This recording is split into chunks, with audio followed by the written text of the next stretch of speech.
The next topic is planning a new capital.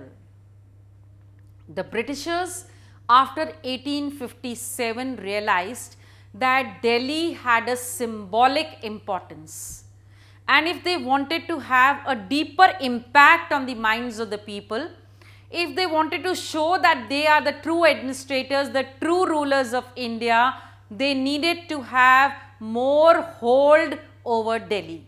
That is why they started with holding of darbars, making announcements and celebrations in a manner of pomp and show in Delhi. To start with, first of all in 1877, Lord Lytton announced a darbar in Delhi, and though the capital of British Empire at that time was Calcutta, but still the darbar was held here. And we see that they tried to make this occasion a great success with celebrations in such a pomp and show manner to show the Indians that the Mughals had declined and the Britishers had emerged in India. Another darbar which was held was in the year 1911, when King George was crowned as the King of England, and at this darbar in 1911, the shifting of the capital from Calcutta to Delhi was also announced. Now comes in, after the announcement, the building of the new capital. So the new capital started off with a 10 square mile on the Raizana hills, and here we see that two big architects, Edward Lutyens and Herbert Baker, started designing the new capital, the New Delhi. The Viceroy's Palace, which is the present day Rashtrapati Bhavan that we have, was designed in such a manner that it was the culmination of the past heritage and showing the superiority of the present day British. For example, the Viceroy's Palace, the central dome, this was copied from the Sanchi Stupa, that is, the shape was taken from there, and the carved screens, that is the jalis which were there, this was a part of the Mughal architecture. But to stamp it that the Britishers are superior to them now, they built this Viceroy's Palace higher than the Jama Masjid. Because during Shah Jahanabad, that is the old city that we had, the highest building was the mosque that was there. And now to show that the Mughals had declined and the Britishers had emerged superior, they made this building higher than the Jama Masjid. We were talking of New Delhi, that is the new capital of the British Empire.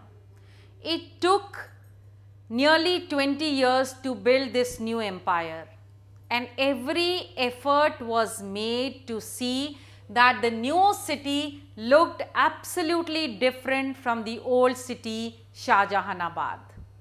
And here we see that earlier the Shah Jahanabad had crowded mahallas, it had maze of narrow by-lanes, but now New Delhi had absolutely broad straight roads. And the Britishers wanted to depict, they wanted to show that they are the ones who want to impose proper law and order, the clean city, the green city, and not like what earlier it was, that is crowded mohallas and no proper sewage system. That is why, to give that impact to the people that the British Empire were better in an orderly manner, they tried giving the city better water supply system and the sewage disposable system. They also greened the entire city by planting more and more trees. So the effort here, if you see, in building the new capital, that is New Delhi, they just wanted to contrast it with Shahjahanabad to show that the old had died, the old was bad, the old was not right, and here comes in the new, which is good, which is efficient, and which is in an orderly manner. And then came in the partition of India in 1947, a very sad event to add with, and thus Delhi again took a new shape. So here we see that Delhi has grown, has gone back, again grown, has again gone back. It has emerged from its ashes. It's almost like a phoenix. So we see here that the history of Delhi changed with every marked event in the history. And when came the partition, thousands of people left from India to the new country Pakistan, and from Pakistan they came to India. And here we see that when the population of Delhi increased because the refugees came in, but before that many of them were killed and looted. And there was no place for the people who had come from outside. That is, the city turned into a refugee city, wherein the people were living in makeshift houses and in tents, but of course some were lucky enough to enter into the houses which the Muslims had left, and they had migrated to Pakistan. The city saw the emergence of two new towns within the city, or the new colonies that we have, and that was the refugee colonies of Lajpat Nagar and Tilak Nagar. It is here where most of the refugees started living. Later on we see that the people who had come from Pakistan were very different from the people who had migrated to Pakistan. The people who had migrated to Pakistan were petty traders, workers, artisans, but those who came to New Delhi from Pakistan were big landlords, teachers, lawyers, professors, all intellectuals. And they were forced to pick up petty jobs here in India. Of course, some of them did very well in life later on.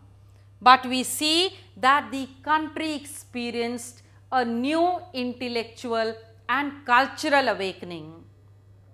And earlier, when we see that Urdu was the main language and Urdu was the main culture, here we have a new awakening, a new culture, a new beginning with the coming of the new refugees in the city of Delhi.